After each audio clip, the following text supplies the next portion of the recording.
Y el trabajo de Michal, como ella lo va a explicar ahora mismo, explora conceptos sobre la identidad nacional en concreto, y cómo eso es una construcción o un constructo que se fundamenta muchas veces en la imagen y en el uso que se hace de esa imagen. Era eso realmente lo que estaba explorando el concepto de identidad sigal en la exposición. Y la exposición que tenemos aquí, en cierta forma, tiene dos lecturas interesantes, porque justo cuando se inaugura aquí, se inaugura otra versión de la misma exposición en Israel, en Tel Aviv, en el ICC, y es interesante la forma en que en los dos espacios, Michal, yo creo que ya lo explicará ahora, aborda la misma exposición sobre el concepto de identidad, en un momento también en que Israel atraviesa, Israel siempre atraviesa algún momento, pero ahora en concreto, que está en una situación poco autocrítica con respecto a sí mismo como realidad. Yo creo que miradas como la de Michal son fundamentales para entender estas cuestiones. Una de las cuestiones que a mí me interesaba de Michal cuando lo plantea Sigal, su presencia, es precisamente ese uso de la fotografía como un recurso, como materia en sí misma, como elemento sobre el que ella va trabajando. Y hay una cosa que ella estaba explicando hoy en el encuentro que tuvimos con los alumnos de periodismo, esa idea de saqueo al que ella se apunta, al saquear esas imágenes del propio archivo de las autoridades de arqueología. Pues nada, les dejo con Michal. Yo iré haciendo como unas pequeñas aportaciones que traduzcan su charla. Es bastante sencillo de entenderla porque, aunque habla de forma muy fluida el inglés, pues lo habla obviamente no es nativa, pero bueno, aquí estoy yo para destrozarle la charla en cualquier caso. Y nada, les dejo ya con Michal y gracias, Michal. Hello everyone, thank you Gilberto for the invite. I am very happy to be here. I'm going to speak about a few projects that I did in the past few years. I'm an Israeli artist. My background is in photography, although for quite a while I'm not doing exactly direct photography, which means walking in the world with a camera, but rather going to the archive and using the archive as the origin of my works. The first project that I will speak about. Lo que está explicando Michal es que ella aunque su formación en fotografía, realmente no trabaja ya con la fotografía, sino con el uso que se hace de la fotografía en el archivo. Y eso es un poco, y ahora nos va a introducir a uno de sus primeros proyectos. The first project I'm going to speak about is called Works from the Palestine Exploration Found Archive, and it's a project that I did while doing my master in London. And in a way, it's the first project in the new methodologies that I found for myself for creating what I'm doing, or the way that I'm thinking about photography and about art. So this project was made while I was living in London, living far away from my home, and I was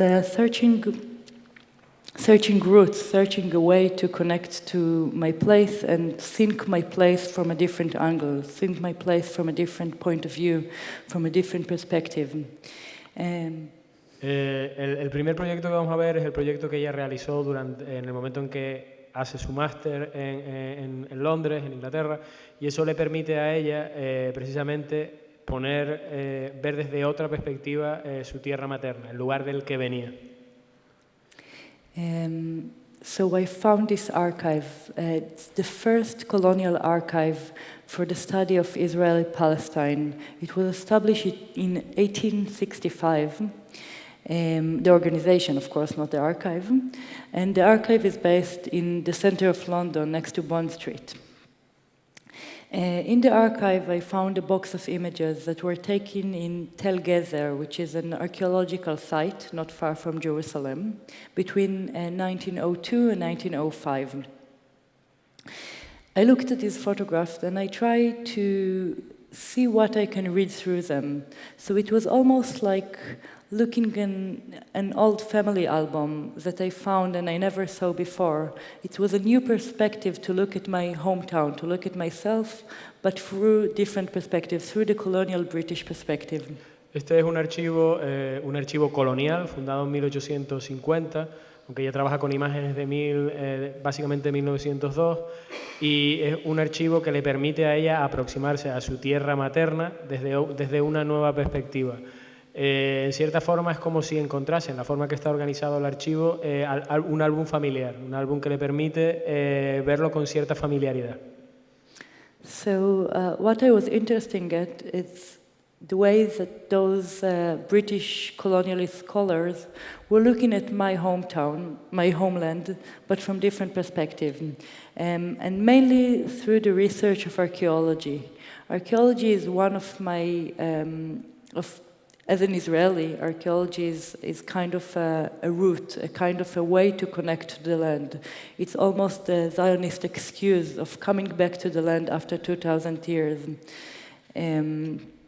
And for me, questioning archaeology is questioning my own identity. It's questioning why am I living in Israel? Why was I born in Israel? And questioning this dual identity that I have in relation to my land as both a daughter of colonialist or a colonialist myself and a native because I don't really know any other home.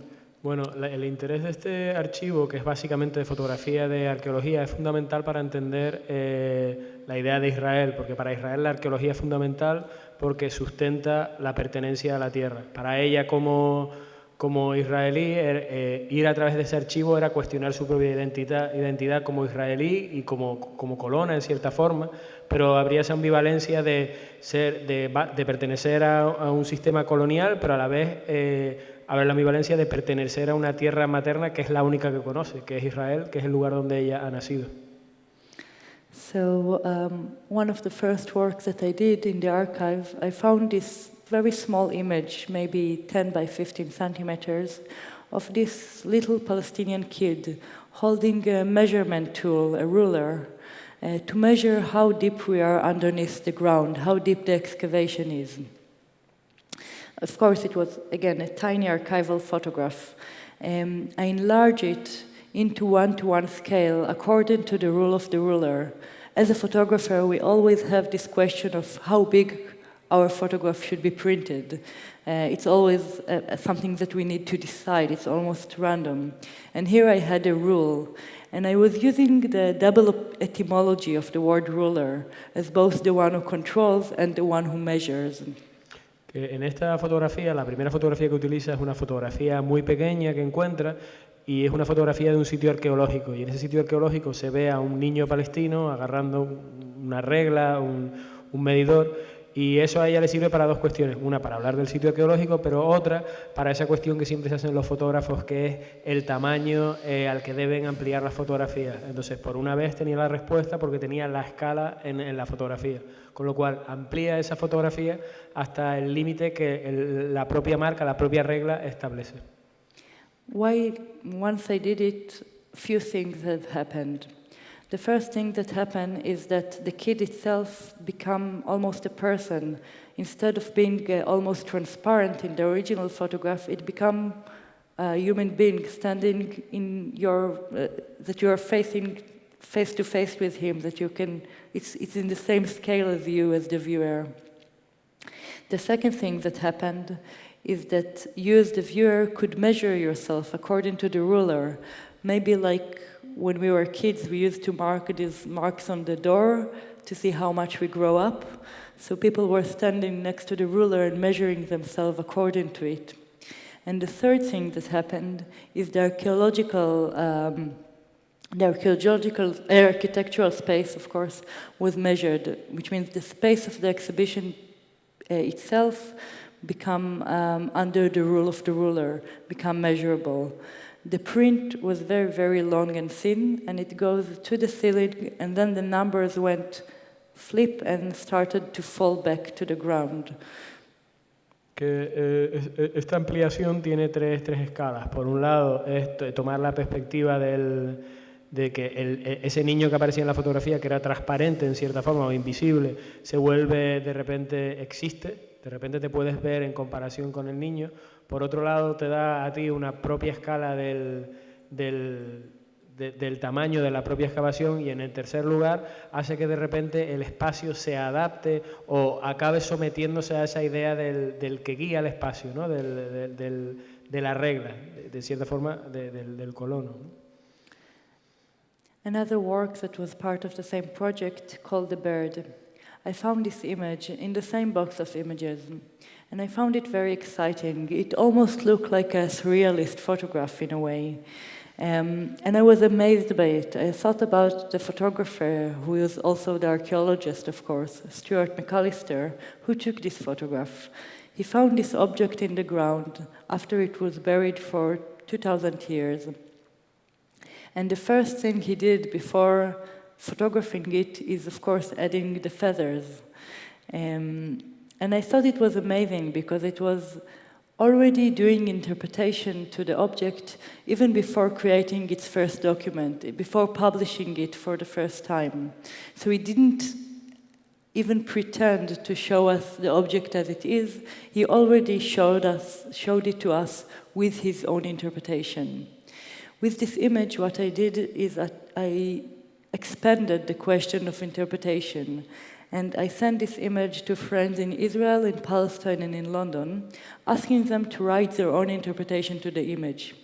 And I got various kind of interpretations, from poems to short stories to academic articles about archaeology and about poetry in the same time. The way that I presented the work was like this. So there was the image, the collection of the text, the collection of interpretations, and an invite for the new viewers to add their own interpretation to this image. En ese archivo encuentra este tipo de fotografías de Stuart McAllister, que fue que era el arqueólogo, pero también el fotógrafo.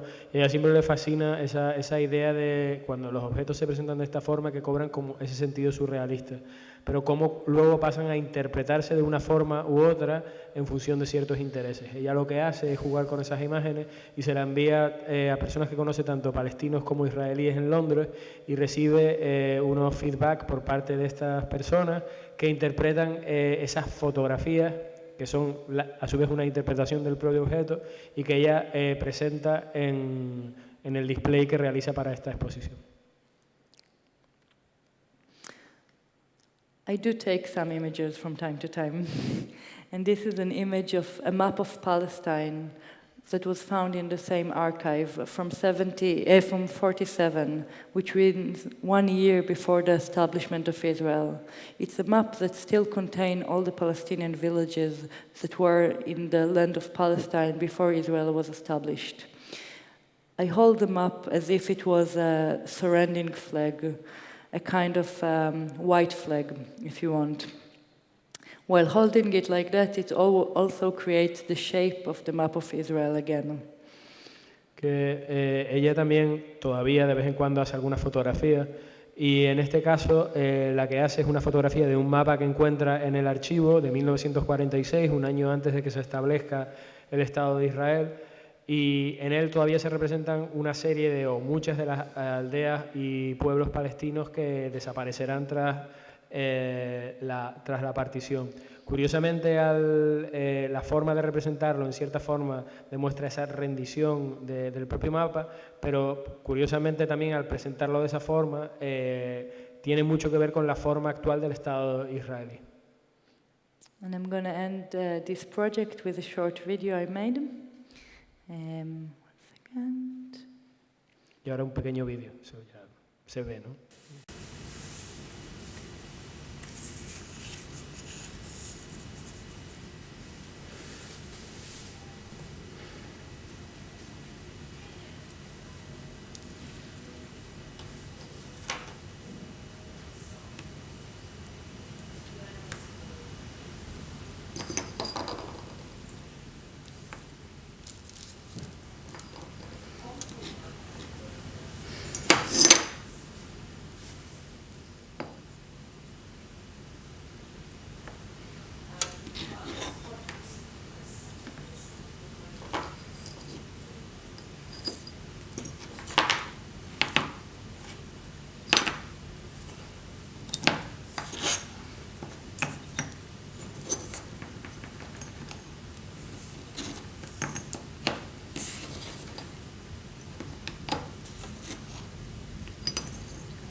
The video was made in the same archive, and the ring that you hear in the middle is actually someone entering the archive while I was working there. Of course, no one really approved doing this kind of works with old photographs and old archaeology. It's not archaeology, it's plaster cast of archaeology. And I got afraid and I needed to move the whole installation from the photograph. The two Palestinian women were photographed by the same archaeologist, by Stuart McAllister. So there was no real separation between archaeology and ethnography, of course.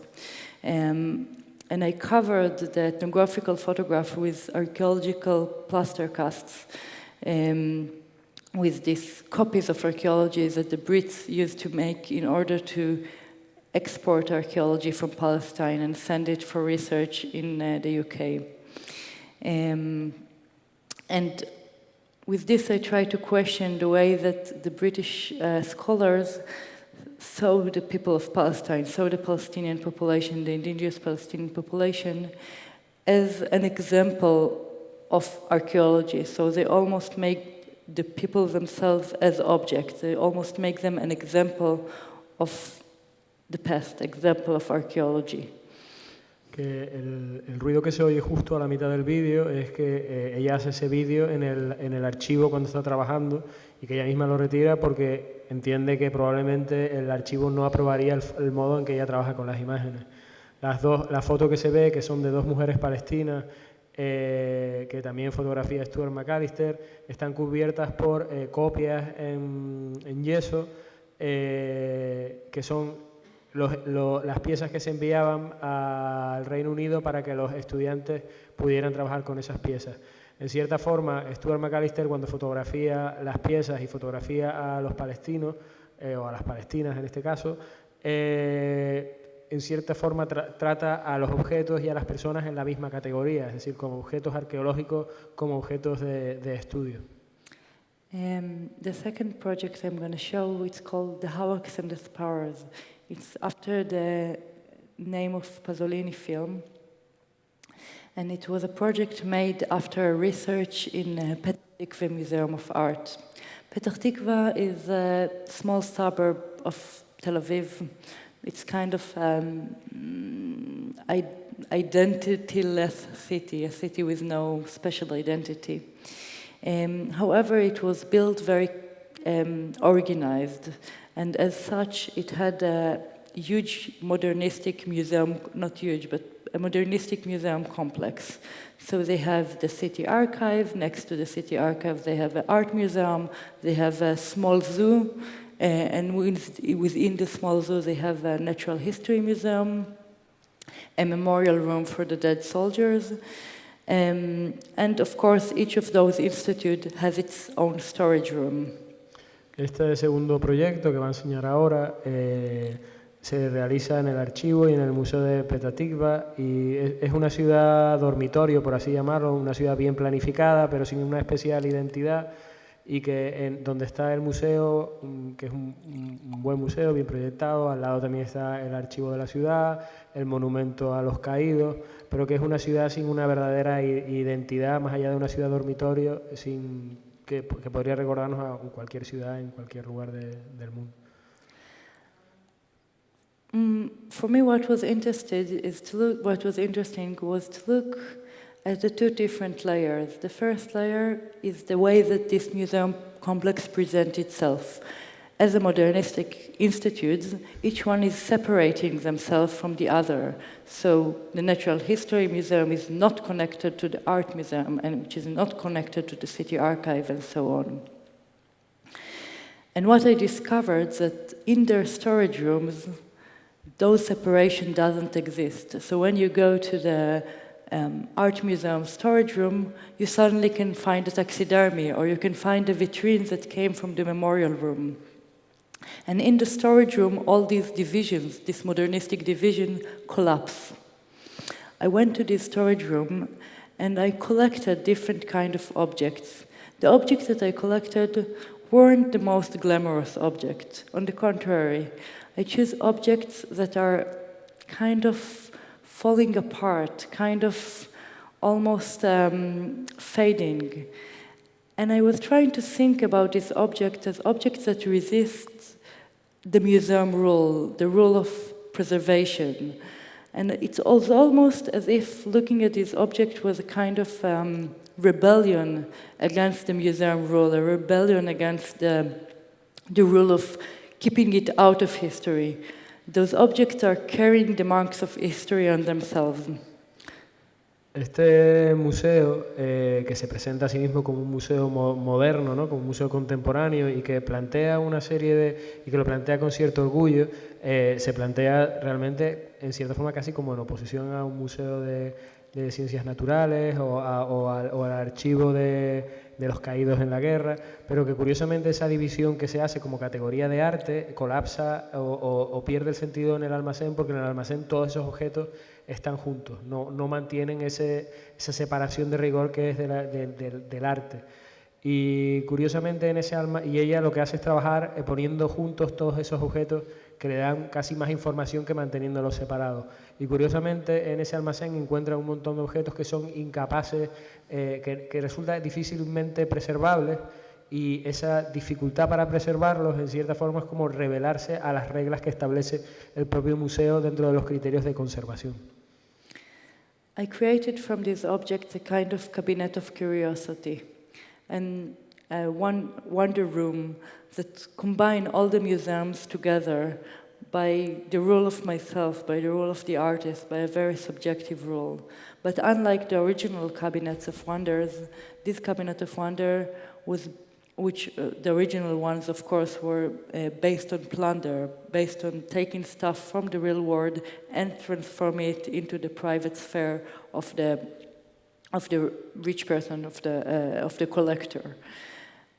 I was working in the world where plunder was already part of. So I was taking these objects that were already being plundered, that were already being taken from the real world into the museum sphere, and almost got forgotten in the storage room of these museums. Que en cierta forma lo que ella hace es someterlos a sus propias reglas, que son las reglas como artista, y eso le permite una libertad mayor que si se sometiera a ese tipo de normas. Entonces lo que hace es crear unos nuevos artefactos, unos nuevos objetos que en cierta forma lo vinculan a esa idea del gabinete, a la idea primigenia en la forma en la que fueron coleccionados, pero también permite establecer una nueva serie de relaciones que no siempre están presentes. So, for example, I found this taxidermy of lion that was sitting in the storage room of the Natural History Museum for 25 years. And the manager of the museum almost forgot it there. It was completely broken, and it was a huge fight to take it out from the Natural History Museum and to bring it into the art museum, because they were afraid something would happen to it. And I was keep arguing that it's worth the risk, that it's worth taking it out of the storage and showing it and exposing it, even if it would be more destroyed, even if the mark of history will be shown more apparently on it. The object itself, of course, was completely miserable. First of all, the lion itself, but second, it was completely, the tail was broken and the hair was falling apart. And it was almost like allowing it to be what it is, allowing it to be poor and miserable and falling apart, and showing it as such, and not trying to cover it, not trying to preserve it, not trying to make it perfect once again. Curiosamente, este león, que estaba olvidado en los almacenes del museo durante 25 años, cuando le plantea al director del Museo de Ciencias Naturales la posibilidad de sacarlo, de exponerlo, entra en crisis, porque era como poner de manifiesto que el propio león estaba deteriorado. Pero precisamente a Michal lo que le interesaba era la posibilidad de mostrar el deterioro como una forma, como decimos antes, de no someterse a las reglas del museo. Y que ese objeto, que en sí mismo era miserable, pero que miserable no sería la traducción, era un objeto pobre, el león en sí mismo, cobraba un sentido precisamente por ese deterioro y por el valor que tenía el objeto en sí mismo. I combined objects from different spheres, from different museums, as I said. So here I combined a sculpture made of plaster, again we weren't sure that it would make the road from the storage room of the art museum into the presentation halls, because it was so cracked and full with, like, about to fall apart. And I placed it next to the archival image of the transparent woman, a scientific object that's supposed to teach us something about ourselves. Each of the objects in this exhibition had a label, which you could read next to it. The label seemed like an official museum label, but it was very private. It was telling the story of the relation of my relation with the object. It was telling a very private story in the end, although it was shown as an official museum objective label. Lo que en este caso, por ejemplo, que juega con esta figura de escayola que se hace para hablar sobre el cuerpo, juega con la museología y con la museografía y crea estas etiquetas aparentemente oficiales que lo que hacen es simplemente contar la historia que ella mantiene con esos objetos, pero la somete precisamente a ese aspecto de la museología y la museografía que la hacen parecer oficial. I transformed the photographs themselves into objects, into three-dimensional sculptures that you can walk around. So in a sense, the main subject of this exhibition was the body of the viewer, the bodies that could move around the objects, that would make the objects alive by being in the space, by walking, by looking behind. So here, for example, I took these archival photographs of weapons, of a pile of weapons that were seen in an exhibition hall, in a museum. As I couldn't really tell, the archive didn't tell me, whether these weapons are belonging to soldiers who came to visit in the museum, or whether they were part of the exhibition, I showed it as such. I showed it as objects, lying on the floor, in the same way that it was photographed. And behind it, a pile of horns that I found in the archive of the Natural History Museum, again, with no name, with no marks, with no number, with no anything. So I placed the two piles next to each other. Ella juega con la fotografía creando una objetualidad de la propia fotografía en la sala, y en este caso la fotografía muestra una serie de armas que aparecen en el museo. No queda muy claro, y aquí hago yo un impasse, o sea, no queda muy claro si son soldados que vienen con las armas a la exposición, porque en Israel los soldados van con las armas mientras están cumpliendo el servicio militar por la calle, o simplemente son armas que pertenecen al museo. Y crea una relación también con todas esas piezas que encuentran en el Museo de Ciencias Naturales, que son los cuernos de ciervos y demás, que son piezas que aparecen ya sin signatura, sin reconocimiento. Hace un juego entre lo que hay delante y lo que hay detrás de esos objetos. Next to this exhibition, in the exhibition itself, there were hardly any images that I took myself. And next to the exhibition, I published an artist book. And in the artist book, there were all the photographs that I was actually taking. Those photographs were a collection of everything you shouldn't do in a museum, where I touched the object, I broke them, I mixed them together, I hugged them, I got naked next to them. I did all the things you really shouldn't do in a museum. And I allowed a kind of freedom in the storage room, a freedom that maybe present a different way of knowledge, a different way of learning something out of objects, a different way of connecting with objects. Y ligado a esa exposición, ella hizo un libro de artista, de fotografía, que fotografió ella, y que precisamente lo que narran es ese proceso de todo aquello que no se debe hacer con el objeto, la forma de manipularlo, quedarse desnuda encima de un propio león, que demuestra también otra relación con el objeto y otra historia del objeto, que es la que habitualmente el museo nos usurpa. The next project I'm going to show was a site-specific project once again. It's called Abandoned Property. Abandoned property is the name that was given to Palestinian property that was left in Israel after the 1948 occupation, and it has no one knows who the owner of this property is. This exhibition was made in a small kibbutz in the south of Israel. It's called Yad Mordechai. La siguiente exposición que ella hace, la hace en un pequeño kibbutz que se llama Yad Mordechai y la llama propiedad abandonada, que es bajo la ley de después de 1947, la denominación que el Estado israelí da a aquellas propiedades que los palestinos dejan abandonadas, de nuevo entre comillas, en territorio israelí. The story of the kibbutz, of this specific kibbutz, is quite an interesting one. It was established in 36 by a Zionist group, and they were existing until 48, until the war. In the what Israel called the Independent War, in the 48 war, the kibbutz got occupied by the Egyptian army, and the members of the kibbutz had to leave their house behind and immigrate into a different place. They hold a very detailed archive that document the kibbutz between 36 and 48. While there is a gap of half a year of the occupation time where the archive doesn't tell us anything. After the war, they came back to the kibbutz and rebuilt it and renew it and made it a new one, a new kibbutz. And once again, the archive came to life. The archive started telling us stories.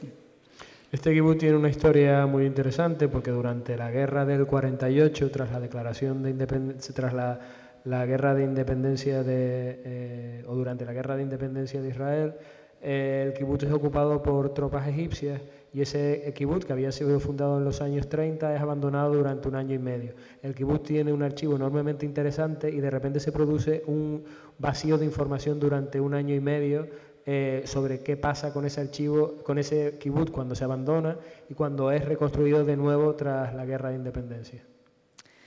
For me, this half a year, the time of the occupation, where the kibbutz is missing and the archive is missing, was really interesting. It was kind of a place where there is no knowledge, where there is no historical knowledge about the kibbutz. And I was trying to sink this hole in the knowledge, this hole in the archive, by looking at what evidence I could find about this time. What was interesting is that most of the evidence I could find about this time was a kind of marks of Palestinian evidence. So in the kibbutz itself, there are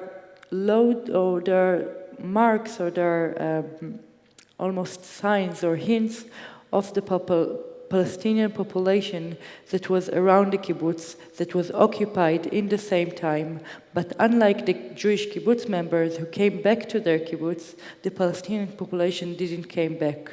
So all that is left from the Palestinian population is those few objects that are based in the kibbutz. All that is left from the Palestinian villages that were around the kibbutz, that were occupied in the same war, is a few objects that are based around the kibbutz.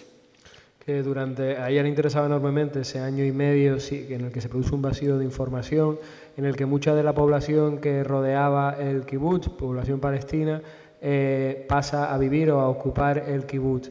Y lo que queda es, de forma muy sutil, es una serie de objetos que sirven para identificar ese periodo, ese tiempo en el que el kibbutz vive o habitan palestinos y que es recuperado año y medio después por los que eran los habitantes del kibbutz y que desafortunadamente los palestinos, no solo de ahí, sino de los alrededores, tienen que dejar ese territorio.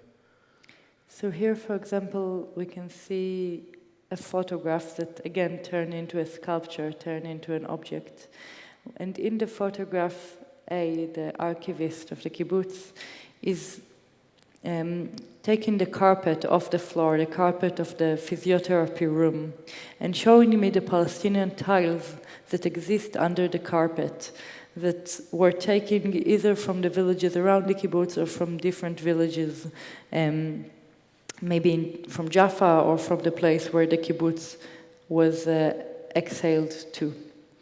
Next to this photograph, I placed two pots, two clay pots, Those pots were found in the village next to the kibbutz, and the art teacher of the kibbutz painted these animals on them.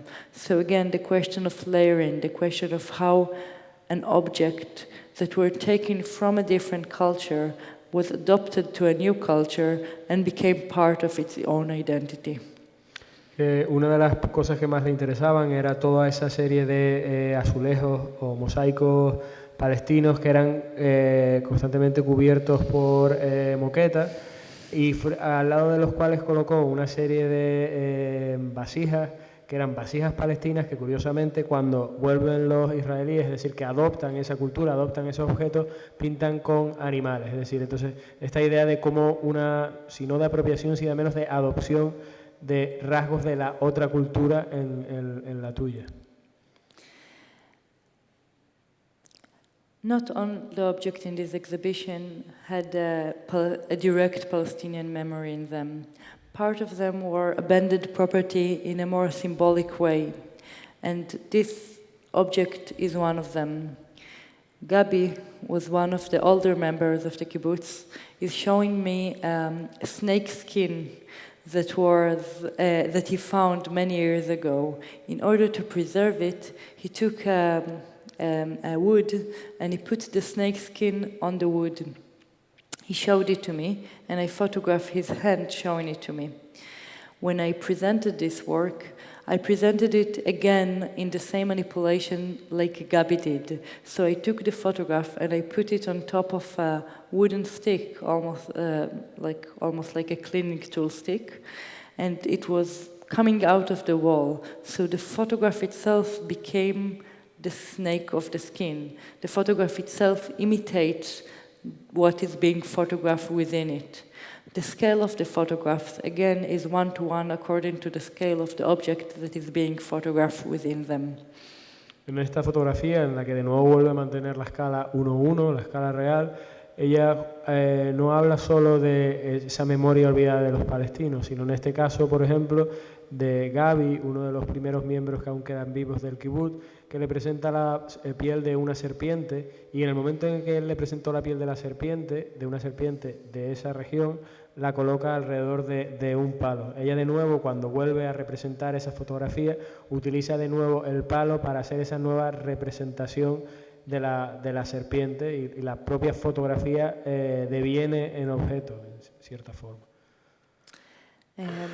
The stories about the objects were heard in headphones that the viewers could take. So you could either look at the exhibition without any text or just with the name of the works, or you can listen to the stories that I'm telling you now in the headphones and have a kind of a more oriented tour in the exhibition, more storytelling tour. The object of these plates is that they were found during digging in the ground, and they found basically a treasure of metal objects that the Palestinian families that used to live next to the kibbutz hides under the ground in order to come back and pick it up probably a few weeks after, but they never came back. Muchos de estos objetos se podían bien o leer etiquetas sobre la historia del objeto, pero también se podía oír la historia a través de auriculares. Muchos de estos objetos metálicos que pertenecían a esas poblaciones palestinas que vivían alrededor del kibbutz y que en cierta forma eran como pequeños tesoros de su vida, fueron enterrados porque pensaban que en una serie de semanas volverían de nuevo a volver a sus casas, a ocupar su tierra. Pero obviamente esto no ocurrió y los objetos quedaron enterrados alrededor del kibbutz durante años. The exhibition also contained document from the archive. So here I presented the document as an artwork, and the document is a letter to the person in charge for abandoned property in the new Israeli government. In this document, the kibbutz asked for abandoned property, for Palestinian abandoned property, in order to rebuild itself out of the occupation, in order to rebuild the houses, in order to have a simple desk for the kids to study, or a board to write on. So I found it quite interesting how one trauma almost merged itself into another trauma, how by looking at how the kibbutz members, on which their own trauma of occupation is really alive, almost keeps it alive by asking for abandoned property, by asking for the other population leftovers. And that way it almost doesn't let itself to heal. It almost keeps the trauma alive. It almost scratches the wound. En la exposición también estaba acompañada de documentación y en este caso es una carta en la que un miembro del kibbutz dirige a la autoridad de propiedades abandonadas una carta solicitando reconstruir una de esas casas que habían sido abandonadas por los palestinos. En cierta forma, eso habla de un trauma, que es el trauma del abandono de los palestinos, pero también habla del trauma que sufren los kibbutzim, o sea, los habitantes del kibbutz, y que constantemente reviven de haber tenido que abandonar durante 1 año y medio el kibbutz.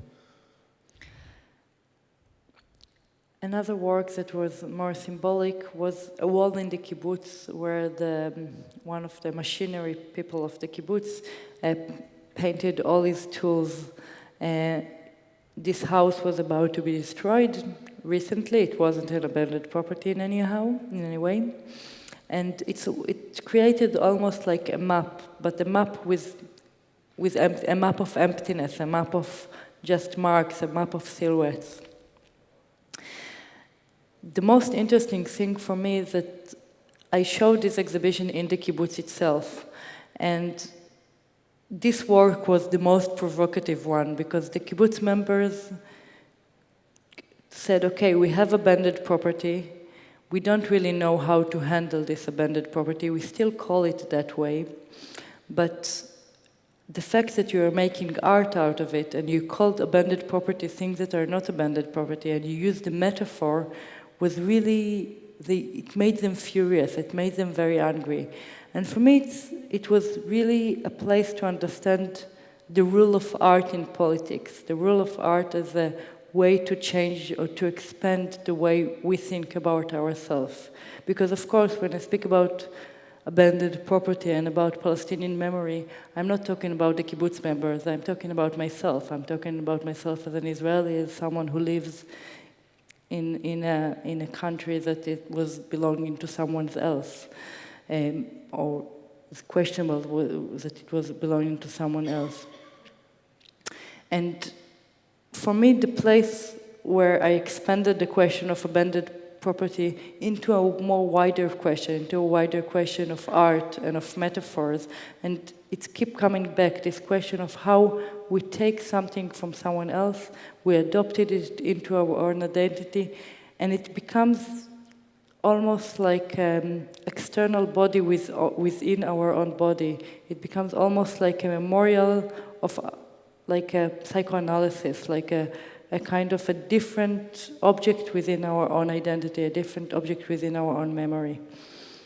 Wow. It was hard, yeah. I'm sorry, I get Okay. Bueno, voy a intentarlo. Lo que Michal comentó en este caso, por ejemplo, es un esquema de las herramientas de los propios, de una casa que pertenecía a los mecánicos, o una infraestructura que pertenecía a los mecánicos del propio kibbutz, y lo que ella hace es fotografiar esa huella de la ausencia, donde en su momento estaban las herramientas y que iba a ser demolido en breve ese espacio.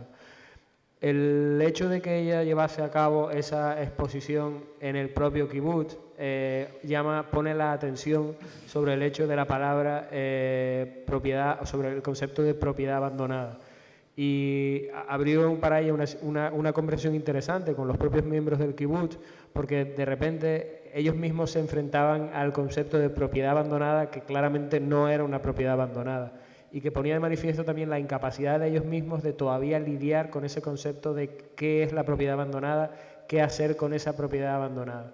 Y que para ella esa, en cierta forma, responde al interés que ella tiene por trabajar, por ser artista, porque la pone a ella en un límite de una serie de cuestiones políticas como israelí, como parte de esa sociedad que ocupa o que está en la tierra que es también de otras personas, y eso le lleva a ella a hacerse una serie de cuestiones. In some ways, I'm going to ask you something, sorry for interrupt you, but in that case, this work that supposedly it's after 1948, so it's older than... It's contemporary wall. It's contemporary, that one. Yeah, I mean, this but in many one. ways it also talk about or speaks about the crisis of the kibbutz. In many ways, because Yes. it's a way that talk about how kibbutz are not anymore involved in the original idea. Exactly. Lo que le estaba preguntando era que lo interesante de este trabajo es que también cuestiona la propia figura del kibutz, porque el kibutz como propiedad colectiva, como esa idea de espacio de trabajo compartido, cuando el trabajo mecánico ya no es compartido, cuando estos espacios ya no son interesantes, se habla de otra crisis que Michal nos ha contado aquí, pero que es la propia crisis del sistema de kibutz en Israel, la idea de la propiedad colectiva y de esa colectivización de la tierra que ahora de nuevo vuelve a no estar tan en crisis, pero que es una gran crisis para la identidad israelí también. Sorry. No, it's okay. And the last work is the work that is shown here. The work that is shown here was presented in two places in the same time, in two variations, so it's almost like unidentical twins. It's called Luthers, and it is based upon the archive of the anti-robbery unit within the Antique Authority of Israel. In the Antique Authority of Israel, there is a special unit that its role is to be the police of the antiques. So what they do is that they are allowed to arrest people, they are allowed to go to court and to sue people. And they have this double hat. On the one hand, they are archaeologists, and on the other hand, they are police unit. I look at their archive of photographs as my raw material for this work. But it was not only the archive of photographs that I looked. Here in the exhibition here, I used only the photograph. In the exhibition in Israel that was opened in the same day, very mysteriously, I used both the archive of photograph and the archive of objects. The law of antiques in Israel said that every object that is found after the year 78 and is categorized as antique belongs to the state of Israel. And this unit is supposed to keep all these objects under the rule of Israel. Every object that is found before 78 is allowed to be traded, so it's allowed to be in private hands. Antique looters are the biggest enemy of the archaeologist, because all the logic of archaeology built upon the idea that an object is being placed in context. So the pottery itself doesn't matter. What matters is what it sits next to it, on which layer of ground does it sit. So the whole story around the object. The object is one word in a bigger sentence. Once an object is being looted, it's taken out of its context. So you can't really do any research about it in terms of archaeological research. Este último trabajo que va a mostrar, que es Luther, Saqueadores, es el mismo trabajo que se muestra aquí en Tenerife y que, curiosamente o misteriosamente, las dos exposiciones se abrieron el mismo día en Tel Aviv y el mismo día en Tenerife. Ella decidió hacer dos versiones distintas del mismo concepto, una para Tenerife y otra para Tel Aviv. Esto está basado en unas fotografías que ella encuentra en el archivo de la unidad policial de la Autoridad para las Antigüedades, para evitar el robo de antigüedades. Y en este caso, bajo la ley israelí de 1978, se establece que cualquier objeto encontrado que sea considerado antigüedad después de 1978, tanto bajo tierra como sobre tierra, es público. Lo que sea anterior se puede comercializar. Para los arqueólogos, los saqueadores son los principales enemigos, porque en muchos aspectos, una vez que descontextualizas el objeto, es decir, que no lo encuentras ni en una superficie concreta, ni en una profundidad concreta, el objeto pierde toda su información. Those objects that were looted and being identified by these police units are being kept in a place called the State Treasury. So in the State Treasury, in the place where all the archaeology of Israel sits, there is a special shelf called Unknown. In this special shelf, all the looted objects are being placed. I found it quite fascinating because I like these places where the organized knowledge can't really feel, where there is like a hole in the knowledge. And I asked from the Antique Authority to loan those looted objects and to bring those looted objects from the State Treasury into the Center of Contemporary Art in Tel Aviv. Todos estos objetos que ella encuentra y todas estas fotografías están en un espacio que se llama Espacio del Tesoro, Treasure Stage, y curiosamente estos en concreto están en un área que se llama como desconocidos. Ella lo que pidió fue tanto las fotografías, ella sacó las fotografías, pero también pidió esos objetos para poderlos localizar en el Centro de Arte Contemporáneo de Tel Aviv. I placed those objects next to the photographs of the unit. Those photographs were taken as an evidence for the action of these police units. However, when I looked at the archive of photographs, I couldn't really know anything about these photographs because they had no names, no dates, no sites, no names of the people that appeared in them. So for me, the photographs were almost like the objects placed out of context without any further knowledge about them. And I placed those out-of-context photographs next to the out-of-context objects to create a new narrative, a narrative that is maybe less national or maybe more private.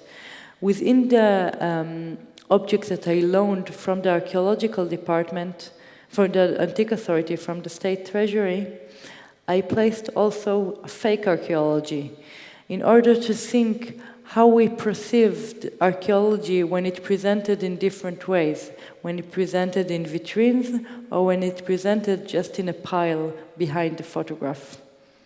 La idea, como ya saben, era presentar estos objetos junto a fotografías que ella encuentra también en ese almacén, y esas fotografías tienen un carácter igual de poco informado que los propios objetos, porque ella no conoce exactamente de dónde son, exactamente dónde se encuentran, y lo interesante de esas fotografías en muchos aspectos es que también de repente resultan menos nacionalistas o más difícil ligarlas a algo en concreto, y eso lo ve como una oportunidad. También le interesó jugar con la posibilidad de distintos displays o de distintas formas de mostrarlo, cuando se muestra en vitrina o cuando, por ejemplo, se muestran en una caja de tomates detrás de una de las fotografías. By asking all this question, I was trying to think who the looter is, whether the looter is the people who are officially the looters, that are being photographed in the photograph of this department, or whether the looters are the units itself. So you can see here the image of the unit members dressed up in a kind of festival or fun day of the company, dressed up as Palestinians, almost stealing the Palestinian identity. Or whether the looter is actually myself, who is taking an object that I didn't make and a photograph that I didn't photograph and showing them as my own art. En cierta forma, lo que Michal cuestiona es quién es el saqueador aquí. Son los saqueadores aquellos que extraen las piezas, que en general suelen ser palestinos, o son la unidad de la policía que se disfraza como palestinos robando esa identidad, o es ella misma que lo que hace es fotografiar esas fotografías y pide esos objetos para representarlos junto a esas piezas. The way that I presented the photograph of the looters is by hiding their faces. However, if here in the exhibition I hide their faces with different office equipment that I found while taking the reproduction, in the exhibition in the Tel Aviv, I showed them with the looted object that are hiding their faces. So you couldn't see it when you stood in front of the photograph, but when you moved aside, you can almost see the faces, the feared faces of the looters while they are being photographed. En este caso ella decidió, a diferencia de aquí que hizo un montaje, decidió ocultar la cara con los propios objetos que son reproducciones. Sin embargo, siempre se podía buscar la forma de, sin no mirarlo directamente, jugar a ese espacio escondido en el que se podía de cierta forma ver los ojos, ver algunos rostros que personalizaban al individuo. The last work I'm going to speak about is the video that is also exists up here. It's called Out of Context, and it was made in collaboration with Jarius Marcus Ballan, who is the player that plays in the video. Jarius is a friend and is also an archaeologist and a composer.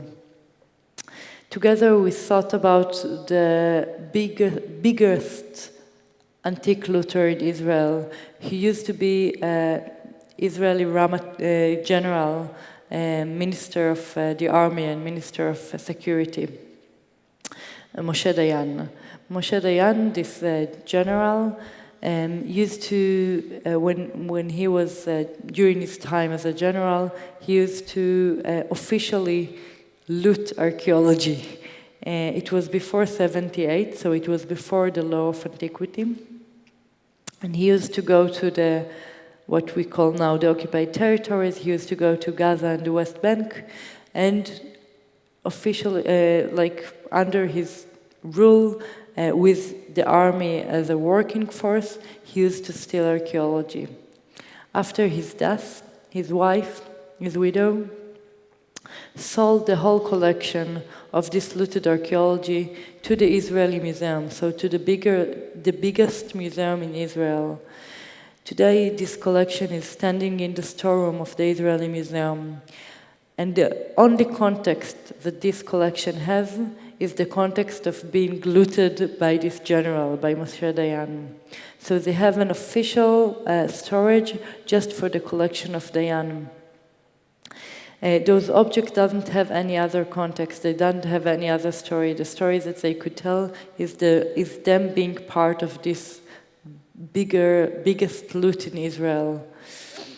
Me and Jarius decided that he would play for the object. He would play both for them as the audience and their voice itself. So he has double rule when he plays. He plays in their voice and he plays for them. El último trabajo que van a enseñar es fuera de contexto, out of context, y out of context explora el trabajo, por así decirlo, del mayor saqueador de la historia de la arqueología en Israel, que es Moshe Dayan. Moshe Dayan fue fue un general israelí y también fue ministro de Defensa y ministro de Seguridad.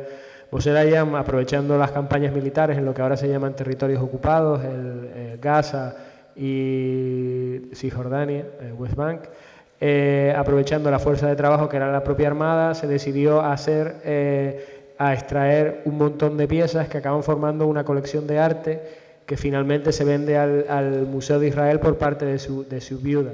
Esto es posible porque todo esto tiene lugar antes del 78, antes de que se aplique la ley que hace que todas estas piezas pertenezcan al Estado, pero lo interesante de todas estas piezas es que, aparte de otras cuestiones, se mantienen dentro del Museo de Israel, que es el gran museo nacional, en una habitación que se llama Colección Moshe Dayan, porque las propias piezas no tienen contexto. Y el único contexto que tienen las piezas se lo da el hecho de estar todas juntas, porque son piezas que pertenecen a un saqueo, en concreto al saqueo de Moshe Dayan.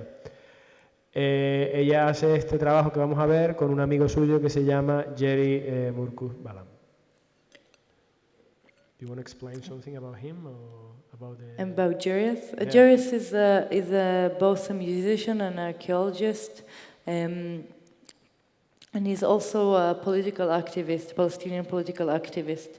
And it was important for me to go with him as a Palestinian to the archive of Dayan and to do something together, not only by myself as a Jewish citizen, but also to take a Palestinian resident with me to do this work together.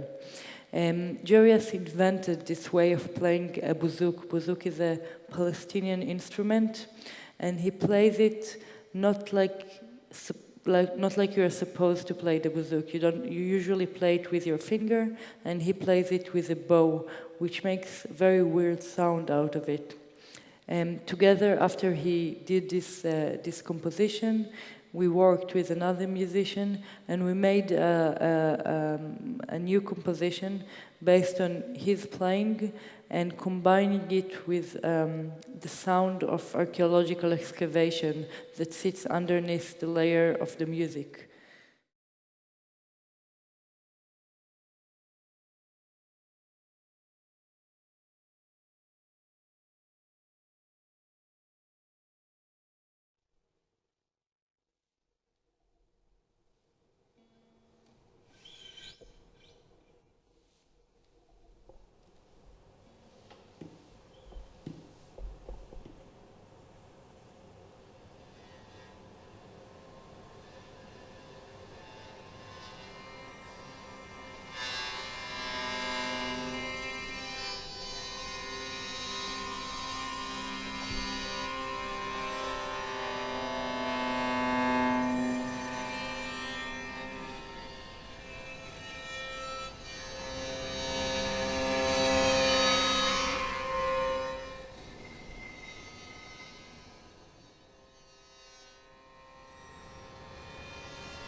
to comparing how people was approaching here.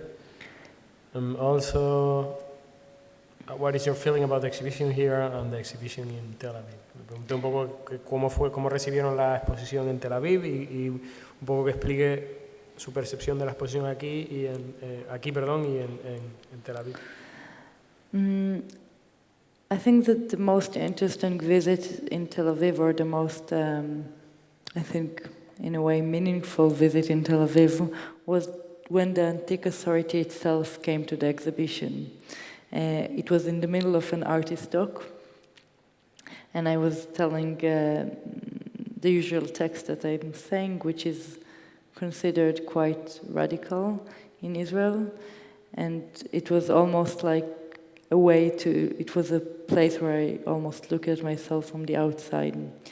And in the end, the questions that they ask me, and I think it's an answer to both of these questions, is they ask me, but what do you want? You don't give us any answers, you just raise questions about archaeology.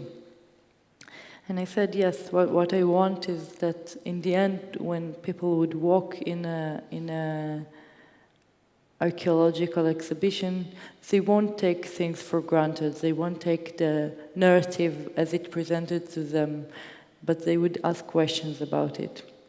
In Tel Aviv, I think people were curious. People came and they didn't really know how to read it. They started reading it as an archaeological exhibition, and then they changed into contemporary art exhibition. Another thing that was quite interesting is that, for example, in this pile of objects, people were almost tempted to take. So if I were talking about 3 layers of looters, the viewers almost became the 4th layer of looters. They were almost invited to steal something from the exhibition itself, because it was a pile of pottery that was kind of hidden behind an object, and you could hide there and just place one of the pots in your own bag. In Israel, it was more like the political tension was very present. And in a way that I think that once I show it in here, it asks more questions about photography, and photography as a document and as an evidence of the past. And what's the role of photography in telling us something about the past and telling us something about the truth? Well, in Tel Aviv, those questions exist, of course, but they have more political direct value, or more political immediate value. Sí, que la exposición obviamente se vuelve más política en Israel, en el sentido de que cobra, o sea, es fundamental para, quizá el momento más interesante es cuando la gente de la autoridad de antigüedades se presenta en la exposición, y tras una discusión un tanto agria, finalmente la pregunta es, pero ¿cuál es solo planteas preguntas y cuál es la respuesta? O sea, no nos das ninguna respuesta. Y en cierta forma lo que ella dice es, no, o sea, la propia respuesta es las preguntas. Es siempre hay que presentar la arqueología como una narración, o sea, es algo narrativo, y por lo tanto siempre que entras en una exposición de arqueología tienes que preguntarte sobre cuál es la narración que hay detrás de todo eso. Y que curiosamente otro tipo de visitantes, cuando va a la exposición en el Centro de Arte Contemporáneo de Tel Aviv, se plantea una cuestión curiosa, que no sabe muy bien si tomársela como una exposición de arqueología o una exposición de arte. Entonces van pasando como de un espacio al otro constantemente. Y se da una situación peculiar, que es estas piezas que ella coloca tras las fotografías, que son como estas pequeñas reproducciones. Finalmente mucha gente tiene el deseo de llevárselas a casa, con lo cual participan como hay una cuarta visión de saqueadores, que son aquellos que se llevan las piezas que se las roban, que se las llevan a su casa. Sin embargo, aquí en Tenerife la cuestión siempre ha sido más sobre el tema del valor de la imagen, cuál es el sentido de documentar el pasado, o en qué medida es esa narrativa, pero de una forma que tiene una menor carga política, con lo cual parte de la exposición en cierta forma se desactiva aquí. O se activa de otra manera. Bueno. Okay. So that's it. Thank you very much. Thank you. Gracias, Michal.